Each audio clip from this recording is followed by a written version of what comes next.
Sometimes I like to compare rap and hip hop to WWE. Drake is the most fitting person I can think of to describe what the fuck I mean and what the fuck I'm talking about. Now, I don't know why people like to say that there's no real life ramifications to rap, because there are, and I can't think of another fit. I mean, there's tons and tons of evidence, but one that's fitting is Drake and his influence in Toronto, Canada area and shit.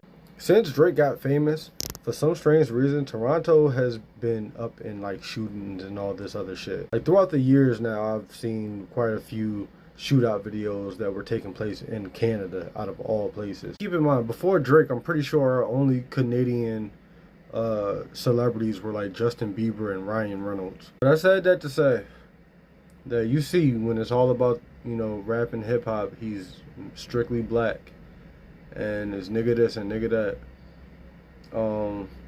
But soon as it's, you know, soon as something happened that he doesn't like or he loses a fight, he turns to that Jewish side and starts to sue people. Like, if that's the case, if this whole lawsuit thing is the case, there's plenty of rap battle artists that can go back and sue their opponents for lying on stage, even if it was the truth. Like, you can't engage in a rap battle and then soon as like something happens that you don't like or you didn't expect, you run straight to the lawyers and shit. Like, that's a bitch move. All he had to do was lay low for a year, take a break, because that's all it really was. All this shit was just an excuse to give Drake a break. So take your break, man. Everybody in the industry, if you haven't noticed by now, has to take a break at some fucking point. Whether they come back from that break is rare, but I'm not saying they don't ever.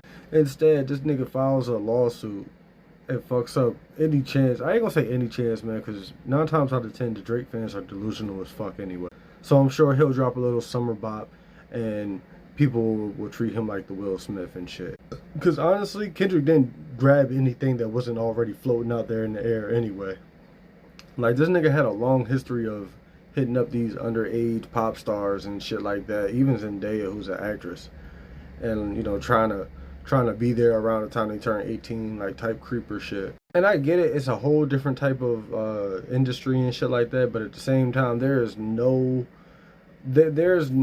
way that it's acceptable for someone like Drake to hit up Billie Eilish when she's like 16 in order to work on the track. That shit should be hired from like assistants or managers or some shit like that. Never should a grown man be texting an underage girl for any reason. Even if you want to do, like I said, if you want to do a song with somebody, there's ways to get in contact with their industry, their label, or shit like that.